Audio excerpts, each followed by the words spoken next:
Welcome to A1 TV Telugu news. భారీ వర్షాల పరిస్థితిపై సీఎం చంద్రబాబు నాయుడు అత్యవసర సమీక్ష నిర్వహించారు. కృష్ణానదిలో వరద పెరుగుదల దృష్ట్యా లోతట్టు ప్రాంత ప్రజలను సురక్షిత ప్రదేశాలను తరలించేందుకు తక్షణ చర్యలు చేపట్టాలని ఆయన అధికారులకు ఆదేశించారు. సోమశిల కండలేరు ప్రాజెక్టులో వరద నీటిని నిల్వ చేసి భవిష్యత్తు అవసరాలకు వినియోగించుకోవాలని సూచించారు.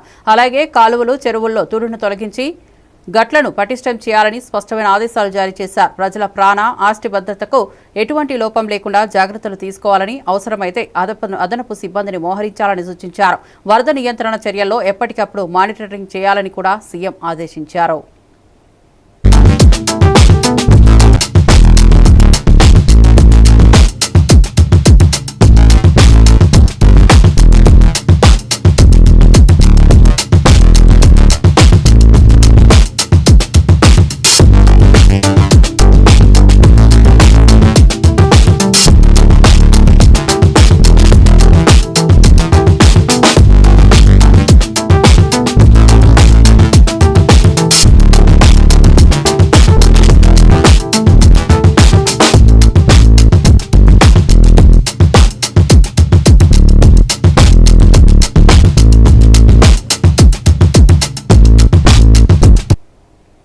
ఫిలిం ఛాంబర్ ఫెడరేషన్ మధ్య ముఖ్యమైన చర్చలు జరిగాయి. మంత్రి కోమటిరెడ్డి సూచనలతో టీఎఫ్డీసీ చైర్మన్ దిల్ రాజు నేతృత్వంలో సమావేశం జరిగింది. ఫిలిం ఛాంబర్ నుంచి అధ్యక్షుడు భరత్ భూషణ్, కార్యదర్శి దామోదర్ ప్రసాద్, ట్రెజరర్ ప్రసన్న కుమార్ హాజరయ్యారు. ఫెడరేషన్ తరపున coordination chairman Veerashankar, president Anil, Amiraju పాల్గొన్నారు. నిర్మాతల నుంచి C Kalyan, Bapineedu Achanta Gopinath, Thakur Madhu, Mythri CEO Cherry, Gemini Kiran, SKN హాజరయ్యారు. ఈ సమావేశంలో సినిమా పరిశ్రమలో కొనసాగుతున్న సమస్యలు, కార్మికుల అంశాలు, భవిష్యత్ చర్యలపై చర్చించబడింది.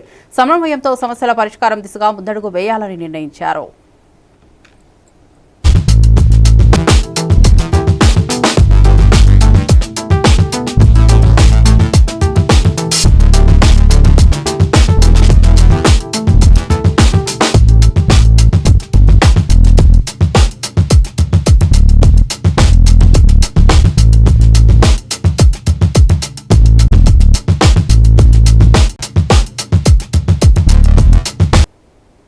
జగిత్యాల జిల్లాలో చెరుకు రైతులు తమ సమస్యల పరిష్కారార్థం మంత్రులు శ్రీధర్ బాబు, అట్లూరి లక్ష్మణ్లను కలిసి విన్నవించారు. చెరుకు మద్దతు ధరను 350 రూపాయలకు పెంచాలని, ముత్యంపేట షుగర్ ఫ్యాక్టరీని పునః ప్రారంభించాలని డిమాండ్ చేశారు.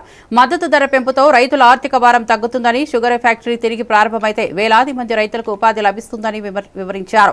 రైతుల అభ్యర్థనపై మంత్రులు సానుకూలంగా స్పందిస్తూ త్వరలోనే ఈ అంశాలపై ప్రభుత్వం నిర్ణయం తీసుకుంటుందని హామీ ఇచ్చారు. రైతులు తమ సమస్యలపై ప్రభుత్వం త్వరితగతిన చర్యలు తీసుకుంటుందని నమ్మకం వ్యక్తం చేశారు.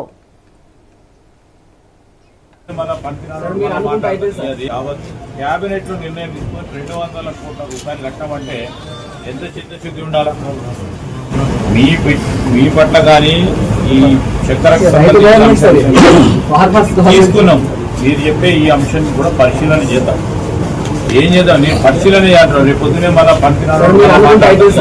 రేపే ఏంది మళ్ళీ మేము చర్చించి మళ్ళీ మీ దగ్గర టోటల్ ఉమ్మడి తెలంగాణ, ఉమ్మడి ఆంధ్రప్రదేశ్ ఇక్కడ 25 ప్యాడల కంటే ఎక్కువ వెళ్తలేదు సార్ పర్ ఏకర్. మా దగ్గర 50 కేసు సార్. అందుకే అక్కడ వాళ్ళు ఆయిల్ ఫార్మ్ వాళ్ళు పెద్ద రైతులు సార్. అందరూ ఆంధ్ర నుంచి వచ్చిన సెటిలర్స్. వాళ్ళకి ఒక్కొక్కరికి 20 ఎకరాలు, 30 ఎకరాలు, 50 ఎకరాలు. మన దగ్గర యావరేజ్ 5 ఎకర్స్. సో మన దగ్గర చెరుకుకే ఎక్కువ మొగ్గు. చెరుకు పండించే రైతులు ఓకే పర్వాలేదు, దానికి ఆంధ్రలో వాళ్ళు నిర్ణయం తీసుకొని యావత్ క్యాబినెట్ లో నిర్ణయం తీసుకొని 200 కోట్ల రూపాయలు కట్టమంటే ఎంత చిత్తశుద్ధి ఉండాలి మీ పట్ల కానీ ఈ చక్కెరకు తీసుకున్నాం. మీరు చెప్పే ఈ అంశాన్ని కూడా పరిశీలన చేద్దాం. ఏం చేద్దాం, నేను పరిశీలన చేద్దాం. రేపు పొద్దునే ఢిల్లీ నుంచి వీధి కుక్కలను తొలగించాలని సుప్రీంకోర్టు ఇచ్చిన తీర్పుపై సినీ నటి సదా తీవ్ర భావోద్వేగానికి లోనైంది. ఈ తీర్పు తన మనసును లోపల చంపేస్తోందని ఆమె బాధ వ్యక్తం చేసింది. మన దేశం ఇలాంటివి చూడటం సిగ్గు కలిగిస్తోందని, దయచేసి ఈ తీర్పును వెనక్కు తీసుకోవాలని ఆమె విజ్ఞప్తి చేసింది. సదా మాట్లాడుతూ జంతువులు కూడా మన సమాజంలో భాగమని, వాటికి జీవించే హక్కు ఉందని స్పష్టం చేసింది. एक रेबीज का केस जो प्रूव हो चुका है कि रेबीज की वजह से थी भी नहीं वो डेथ जो लड़की की हुई है, उसको लेके 3 lakhs dogs are going to be relocated or rather killed. Why don't we accept that they're going to just be killed by the end of it? because it's not possible in the capacity of the government or the local bodies to make shelters that can accommodate that many dogs in just 8 weeks of time. It is only going to be a mass killing of the dogs. It is the incompetence of the government and the local municipal bodies who have not been able to vaccinate these many dogs. They have not been able to sterilize these dogs. अगर ये ABC का जो programme है जो इतने सालों से इसको कभी इम्प्लीमेंट किया गया होता जिसके लिए अलग से बजट अलोकेटेड है तो आज ये दिन आते ही नहीं. Animal lovers, the local NGOs, they're trying their best to get the dogs and cats sterilized in their communities. They make sure that the feeding is done. They make sure that if the dogs and cats are sick, they get them treated. सब कुछ अपनी जेबों से होता है. कोई सरकार की मदद नहीं मिलती है इन सब कामों में. And I'm saying that because I've been doing it for many years. And we make sure that the dogs and cats are sterilized in that particular area. क्योंकि नए बच्चे अगर पैदा होंगे तो वो फिर हमारी जिम्मेदारी होती है to get them adopted. And thanks to all these breed lovers, you are equally responsible for the situation in the country right now. Every single time that you all buy a breed dog or a cat, you are taking away the chance of that stray cat or kitten or a puppy. It's because of your greed to have a good looking dog in your home, because these strays remain strays. So don't call yourself animal lovers and don't call yourself dog lovers. I don't know how it's going to be possible now that this judgment is already passed. People who are trying to have a peaceful protest on the streets are being taken away by the police. I have no idea how this is going to work, but it's going to be death of compassion. I really don't know. I'm just saying that it's breaking my heart to even imagine what the dogs are going to go through. And I never imagined that being in a country like India, we are going to bear witness to a mass killing like this. I don't know what to do. Chandanagar లో ఖజానా jewellers దోపిడీ యత్నం నేపథ్యంలో MLA Raja Singh తీవ్ర వ్యాఖ్యలు చేశారు. ఉత్తరప్రదేశ్ లో యోగి ప్రభుత్వ పాలనలో నేరస్తులు జైల్లోనే సురక్షితంగా ఉంటారని, బయటకు వస్తే ఎన్కౌంటర్ లో చనిపోతామనే భయం వారిలో ఉంటుందని తెలిపారు. తెలంగాణలో కూడా ఇదే విధంగా దొంగతనాలను అరికట్టేందుకు ఎన్కౌంటర్ భయాన్ని సృష్టించాలని సూచించారు. ఎవరైనా దొంగతనం చేయాలనుకుంటే ఎన్కౌంటర్ చేస్తారేమో అనే భయం ఉండాలని రాజాసింగ్ స్పష్టం చేశారు. నేరస్తులపై కఠిన చర్యలు తీసుకుంటేనే సమాజంలో భద్రత పెరుగుతుందని అభిప్రాయపడ్డారు. నిన్న చందానగర్ లో ఖజానా జ్యువెలరీ షాప్ లో 6 దొంగలు దోపిడీ చేయడానికి ఆ షాప్ లోపల వచ్చి కాల్పులు మరి జరిపి దొంగతనం చేసినారు. వాళ్ళు సంగారెడ్డి వైపు వెళ్ళారు, అటువైపు వెళ్ళారని ఇట్లాంటి వార్తలు కూడా మీడియాలో నడిచింది. కానీ ఇవాళ నేను మీడియాకి వాచ్ చేస్తే కొన్ని వార్తలు నడుస్తున్నాయి, ఆ 6 మందిని అరెస్ట్ చేసుకున్నారు అని. నేను మా ముఖ్యమంత్రి రేవంత్ రెడ్డి గారికి రిక్వెస్ట్ చేయాలనుకుంటున్నాను. ఉత్తరప్రదేశ్ లో ఎవరైనా దొంగతనం చేయడానికి, దోపిడీ చేయడానికి, మర్డర్ చేయడానికి ఇవాళ భయపడుతున్నారు. చాలా మంది దొంగలు జైలు లోపల వెళ్ళిన తర్వాత మా బెయిల్ కూడా వద్దు, మేము బయటకు కూడా రాము, మేము జైలు లోపలనే ఉంటాము. ఎందుకంటే ఏ దొంగతనం చేసేవాళ్ళు, ఏ మర్డర్ చేసేవాళ్ళు, ఎవరైనా మాఫియా బయటికి వస్తే ఎన్కౌంటర్ అవుతుంది. అంటే యోగి ఆదిత్యనాథ్ గారు ఆ విధంగా ఒక మంచి వాతావరణం ఉత్తరప్రదేశ్ లో తయారు చేసి పెట్టుకున్నారు. రేవంత్ రెడ్డి గారు, మీరు కూడా మన తెలంగాణ ప్రజలను కాపాడడానికి కొన్ని ఎన్కౌంటర్ మీరు కూడా చేపియాలి. ఇప్పుడు నిన్న ఆ ఖజానా జ్యువెలర్ షాప్ లో దొంగతనం చేయడానికి వచ్చిన తర్వాత వాళ్ళు కాల్పులు కూడా జరిపినారు. కొంతమందికి బుల్లెట్ కూడా తాగింది. ఆ షాప్ లో పనిచేసే వాళ్ళకి, మేనేజర్ కి. ఒకవేళ చనిపోతే ఇంకా జనాల పైన వాళ్ళు ఫైర్ చేస్తే ఏమయ్యేది? కొద్దిగా ఆలోచన చేయాలి. అందుకోసం తెలంగాణలో కూడా ఒక భయం అట్లాంటి వాతావరణం క్రియేట్ కావాలి.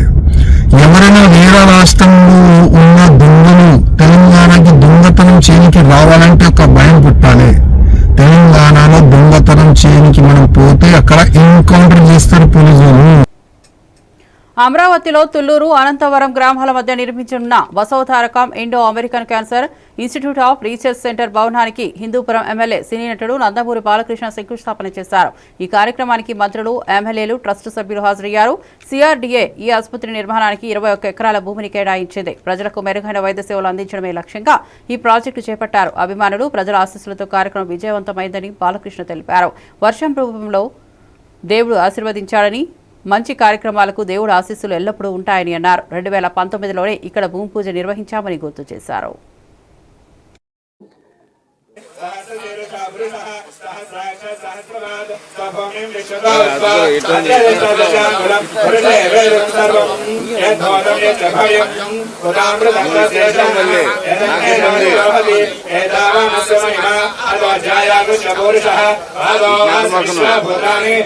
ఎక్కడ చూస్తున్నారంటే మంచి ఒక సంకల్ప బలి అంటే ప్రకృతి పోగొచ్చినట్టు సహకరించినట్టు అందరూ దాఖలు ముందుకు వస్తారు. వస్తూనే ఉన్నారు, వస్తారు కాదు. విదేశాల్లో ఎక్కడికి వెళ్ళినా కూడా నేను అడుగుతాను, ఆస్ట్రేలియా అన్ని ఆహ్వానాలు యాభై కూడా బాగా ఉంది. మనకు అవకాశం ఉంది.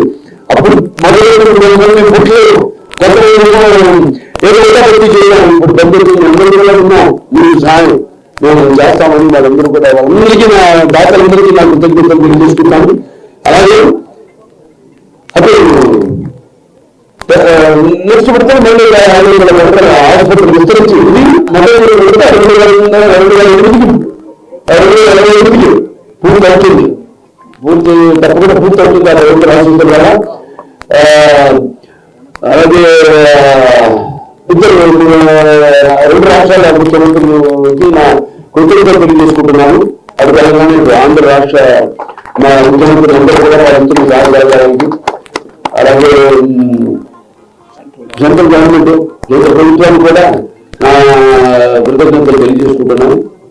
ఇలా ఈ సేవలు ఇలా విస్తరించుకుంటూ పోయి ఇవాళ అవసరం ఇంతకుముందు ఉండదు. అది ప్రధాన దాన్ని కూడా అధిగమించి ఇవాళ క్యాన్సర్ మొదటి స్థానంలో ఉంది. ఇవాళ సంఖ్య పెరుగుతుంది. దీనివల్ల మాకు క్యాన్సర్ హాస్పిటల్ రీసెర్చ్ ఇన్స్టిట్యూట్ అని వాళ్ళ దగ్గర బోన్ మ్యారో ట్రాన్స్ప్లాంటేషన్ ఉంది.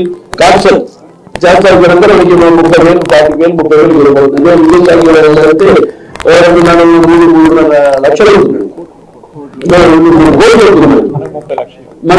లక్షలు. ఆగస్టు 15న జరగనున్న స్వాతంత్ర దినోత్సవ వేడుకలకు గోల్కొండ కోటలో భారీ ఏర్పాట్లు జరుగుతున్నాయి. ఈ క్రమంలో ఫుల్ డ్రెస్ రిహార్సల్స్ నిర్వహించగా రాష్ట్ర ప్రభుత్వ ప్రధాన కార్యదర్శి రామకృష్ణారావు పర్యవేక్షించారు. రిహార్సల్స్ అనంతరం వేడుకల ఏర్పాట్లపై సంబంధిత అధికారులతో సమీక్ష జరిపి అవసరమైన సూచనలు ఇచ్చారు. భద్రతా చర్యలు, అతిథుల సౌకర్యాలు, సాంస్కృతిక కార్యక్రమాల నిర్వహణపై ప్రత్యేక దృష్టి పెట్టాలని ఆదేశించారు.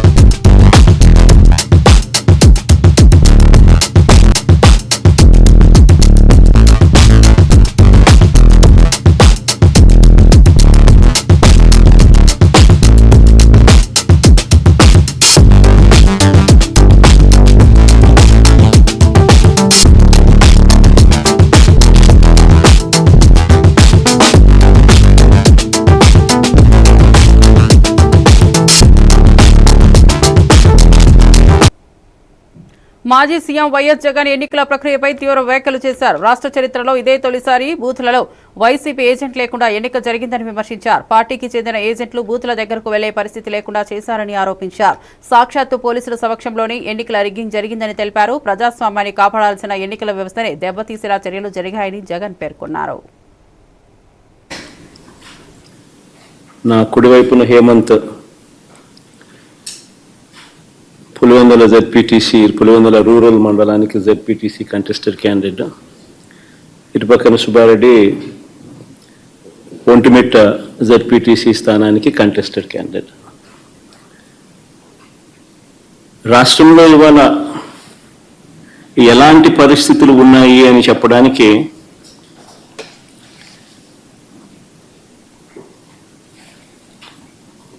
నిజంగా ఈ 2 ఎలక్షన్లు ఒక ఉదాహరణ. అసలు మొట్టమొదటిసారిగా బహుశా రాష్ట్ర చరిత్రలో ఎప్పుడు జరిగి ఉండదేమో బూతుల్లో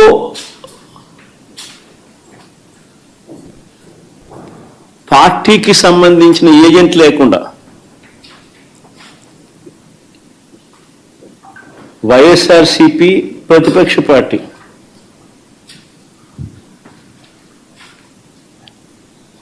పులివెందుల రూరల్లో జరిగిన జెడ్పీటీసీ స్థానానికి జరిగిన ఎన్నికల్లో 15 బూతుల్లో ఉన్న 15 బూతులకు ఎన్నిక జరిగి రూరల్ మండలంలో 10,600 ఓట్లకు సంబంధించిన ఎన్నిక. ఆశ్చర్యం ఏమిటంటే బూతుల్లో వైఎస్ఆర్సీపీ ఏజెంట్ లేడు. వైఎస్ఆర్సీపీకి సంబంధించిన ఏజెంట్ బూత్లో కూర్చోకుండా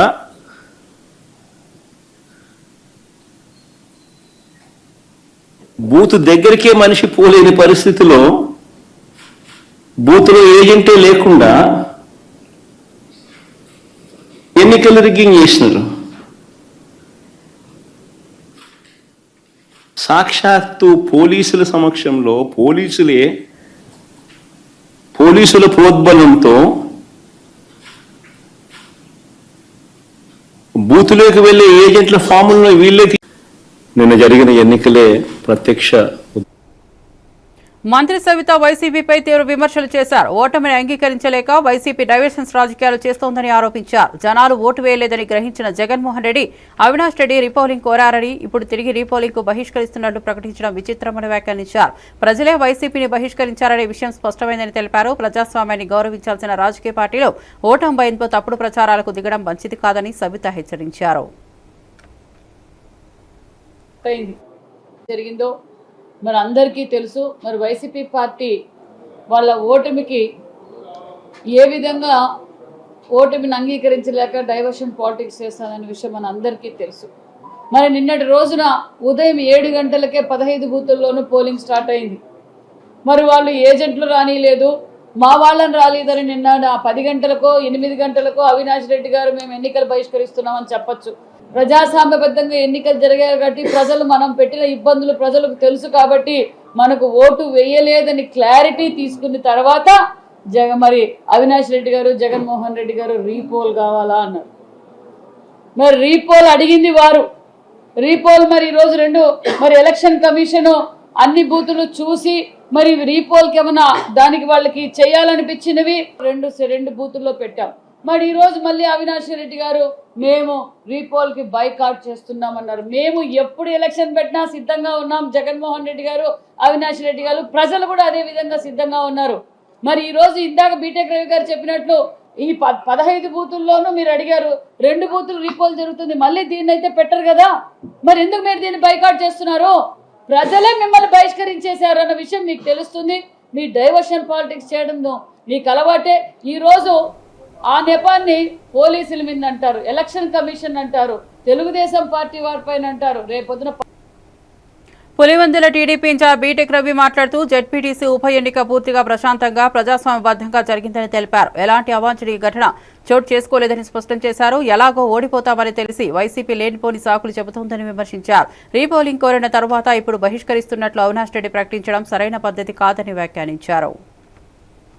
ఎక్కడ ఓటింగ్ ఎక్కడ ఒక చిన్న అవాంఛనీయ సంఘటన జరగకుండా ఏ సంఘటన కూడా అలా ప్రశాంతంగా జరిగిపోతే ఎక్కడ ఓటింగ్ ప్రశాంతంగా ప్రజాస్వామ్యబద్ధంగా జరిగింది కాబట్టి మేము 100% ఓడిపోతామని చెప్పి దానికి ఎన్ని సాకులు కావాల్సింటే అన్ని సాకులు ఎలక్షన్ కమిషన్కు 100 కొద్ది ఆ తర్వాత మెయిల్స్ అలాగే వాళ్ళ పార్టీకి చెందిన కార్యకర్తలతో అందరితో అంటే కావాలని మేము ఓటేని పోయలేదు అనేది ఇట్లా వీడియోలన్నీ కూడా తీపిచ్చి వాళ్ళు ఇష్టం వచ్చినట్టు చేయడం ఇదంతా జరిగితే అన్నీ కూడా పరిశీలించి వాళ్ళు ఎలక్షన్ కమిషన్ వాళ్ళు 2 చోట్ల ఏదో వాళ్ళకు ఇబ్బంది అని అనిపించిందో ఏమో 2 చోట్ల అంటే polling booth number 3 polling booth number 14 అంటే అచ్చివెల్లిలో ఒక పార్టు తర్వాత కొత్తపల్లిలో ఒక పార్టు 2 పార్ట్లు పోలింగ్ ఆ తర్వాత మళ్ళీ రీపోలింగ్ అనుమతి ఇచ్చారు. ఆ పోలింగ్ కూడా ఇప్పుడు జరుగుతూ ఉంది.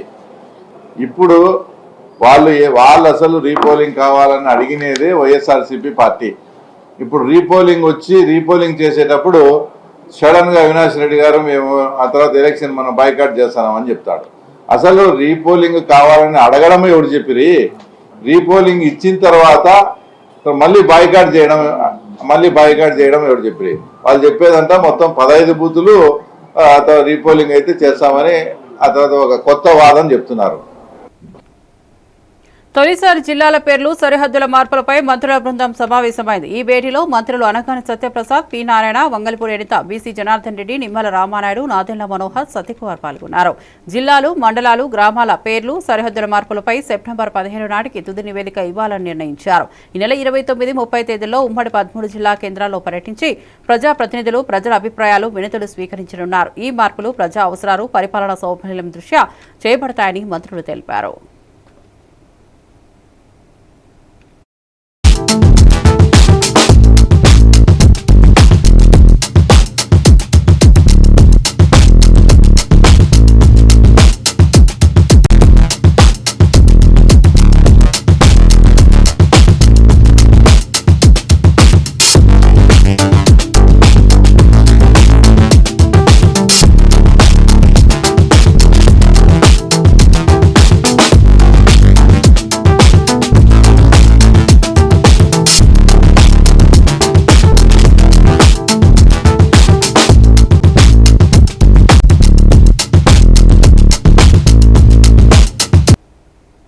ఎంపీ వైఎస్ అవినాష్ రెడ్డి ఎన్నికల ప్రక్రియపై తీవ్ర వ్యాఖ్యలు చేశారు. పోలింగ్ జరిగిన అన్ని కేంద్రాల్లో దొంగ ఓట్లు పడ్డాయని ఆరోపించారు. తమ పార్టీ ఏజెంట్లను పోలింగ్ కేంద్రాల్లోకి కూడా అనుమతించలేదని విమర్శించారు. దొంగ ఓట్ల తతంగాన్ని కప్పిపుచ్చుకునేందుకే రీపోలింగ్ డ్రామా ఆడుతున్నారని అన్నారు. అన్ని కేంద్రాల్లో రీపోలింగ్ నిర్వహించాలని ఇప్పటికే ఎన్నికల సంఘాన్ని కోరినట్లు వెల్లడించారు.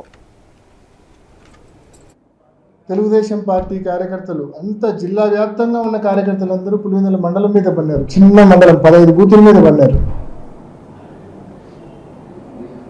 సో అన్ని బూతుల్లో ఈ మాదిరి దొంగ ఓట్లు పడినప్పుడు నిన్న నల్లపరెడ్డిపల్లె ఎన్ని ఆధారాలతో సహా, ఎర్రిపల్లె ఎన్ని ఆధారాలతో సహా బయటకు వచ్చినాయి. ఎర్రిపల్లెలో ఈ కమలాపురం లేసింది, నల్లపరెడ్డిపల్లెలో జమ్మమడిగోలు లేసింది, ఆధారాలతో సహా బయటకు వచ్చినాయి.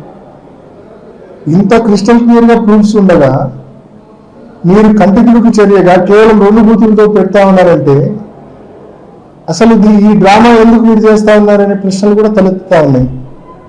బహుశా ఈ 2 బూతుల్లో దొంగోట్లు వేసేటప్పుడు ఆడవాళ్ల పేరుతో కూడా మగవాళ్ళు దొంగోట్లు వేసేసి ఉంటారు. దాన్ని కవరప్ చేసుకోవడం కోసం ఈరోజు ఈ రీపోలింగ్ అనే డ్రామా ఏమైనా తీసుకొచ్చారా? లేకుంటే వైఎస్ఆర్సీపీ కోర్టును ఆశ్రయిస్తామని చెప్పింది, కోర్టును ఆశ్రయిస్తే మనం చెప్పుకోవడానికి ఏదో ఒక కారణం ఉండాలి కదా అని చెప్పి ఈ రీపోలింగ్ డ్రామాకు తెరదీశారా? సో ఏది ఏమైనా 15 బూతుల్లో కేంద్ర బలగాలతో రీపోలింగ్ జరపమని చెప్పి ఇప్పటికే మేము ఎన్నికల కమిషన్ అడిగాము, కోర్టును కూడా ఆశ్రయిస్తా ఉన్నాం. మరి తప్పకుండా మా స్టాండ్ అదే. ఈ మాదిరి రీపోలింగ్ పేరుతో కేవలం 2 బూతుల్లో రీపోలింగ్ పేరుతో డ్రామాలకు ఈ ట్రాప్లో మేము పడదలుచుకోలేదు. కాబట్టి ఈ ఎన్నిక మీరు చెప్తున్న ఈ 2 బూతుల్లో రీపోలింగ్ లో మేము పాల్గొనదలుచుకోలేదు. మేము బహిష్కరిస్తా ఉన్నాం ఈ రీపోలింగ్ ను. నిన్న ఏ రకంగా మీరు YSR Congress party polling agents ను బూతుల దగ్గర మీ వాళ్ళతో బలవంతంగా దాడి చేయించి, పోలీసుల సంపూర్ణ సహాయ సహకారాలతో మా వాళ్ళ మీద దాడి చేయించి ఏజెంట్ ఫార్మ్స్ లాక్కొని వెనక్కి పంపించారు. మరిన్ని అప్డేట్స్ కోసం చూస్తూనే ఉండండి A1 టీవీ తెలుగు న్యూస్.